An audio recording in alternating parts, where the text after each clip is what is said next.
دیکھا تو یہ تھا دعا پڑھ کے لیٹتے، چاروں کل پڑھ کر لیٹتے، چاروں کل پڑھ کر اپنے اوپر دم کرتے، آیت الکرسی پڑھ کر لیٹتے۔ کہاں جا رہے ہیں ہمارا نوجوان؟ موبائل دیکھتے دیکھتے سوتے ہیں، مائیں گالی دیتی دیتی سوتی ہے بچوں کو کوستے ہوئے، نوجوان موبائل رات بھر دیکھتا رہتا ہے۔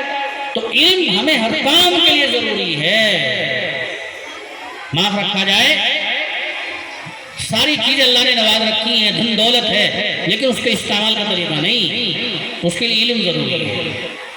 یہی ہے شکران نعمت۔ اگر اللہ کی دی ہوئی چیز کو اللہ کے قانون کے مطابق، اللہ کی رضا کے مطابق استعمال کریں گے تو یہ ہے شکران نعمت۔ زبان سے تو آدمی کہ اللہ تیرا شکر ہے تو نے بہت دیا ہے، لیکن ان پیسوں سے شراب پی رہا ہے، ان پیسوں سے بدکاری کر رہا ہے، یہ شکران نعمت نہیں ہے بلکہ یہ نعمت کا مذاق ہے۔ شکران نعمت تو یہ ہے کہ جو اللہ نے چیز دی اس کا صحیح استعمال کرے۔ اللہ نے جوانی دی، اللہ نے وقت دیا، اللہ نے پیسہ دیا، اللہ نے گاڑی دی، دھن دولت دیا، ان کو ناجائز کاموں میں خرچ نہ کرے، ان کو اللہ کی مرضی، اللہ کی منشا کے مطابق، شریعت کے مطابق ان کو استعمال کرے۔ یہ ہے شکران نعمت۔ اور اللہ فرماتے ہیں کہ اگر تم شکر گزاری کرو گے تمہیں بھی ضرور زیادہ دوں گا، اور اگر ناشکری کرو گے لئن شکرتم لازیدنکم ولئن کفرتم ان عذابی لشدید، اگر میری دی ہوئی چیزوں کو غلط استعمال کرو گے، ناشکری کرو گے تو یاد رکھو میری پکڑ بڑی سخت۔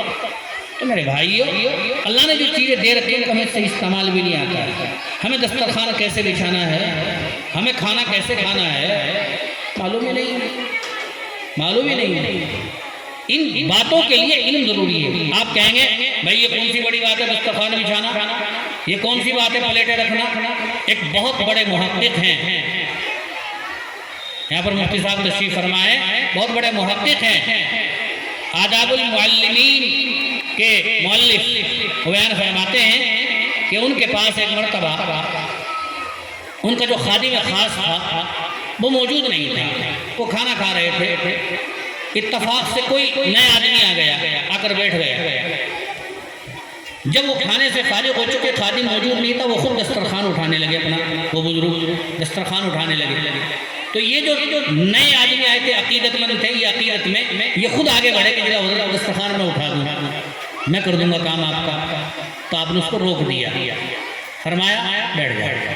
معلوم کیا تم سے دسترخوان اٹھانا آتا ہے؟ اور وہ حیرت میں وہ دیکھنے لگے کہ میں دسترخوان اٹھانا کیا بات ہے، دسترخوان اٹھانا کون سا اتنا بڑا کام ہے، دسترخوان تو کوئی بھی اٹھا دے گا۔ حضرت نے فرمایا بیٹے یاد رکھو، سنو، میرے دسترخوان اٹھانے کا طریقہ کیا ہے؟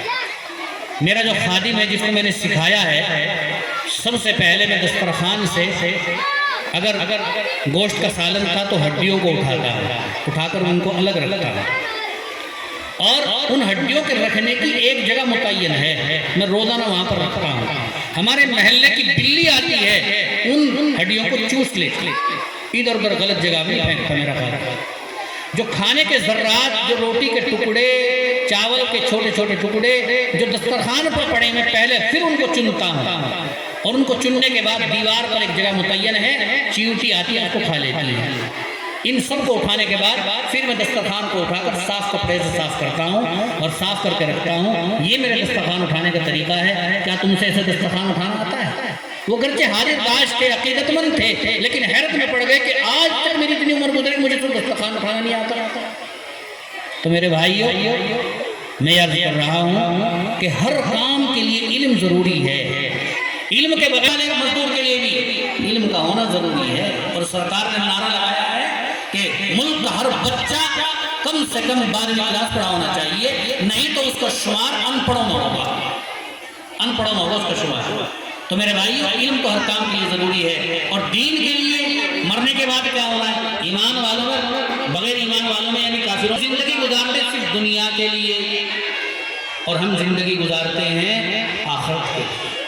ہمارے سامنے دنیا ایک گزرگاہ ہے، ہم مسافر ہیں، چلے جا رہے ہیں، جب منزل آ جائے گی، موت آ جائے گی، یہ دنیا چھوڑ جائے گی، اور اس کے بعد پھر آخرت کی زندگی شروع ہونی ہے۔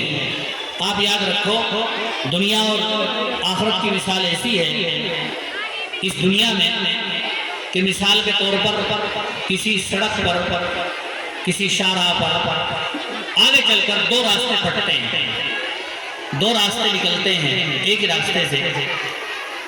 ایک دائیں طرف والے راستے پر بھی ایک سائن بورڈ لگا ہوا ہے، بائیں طرف والے راستے پر بھی سائن بورڈ لگا ہوا ہے.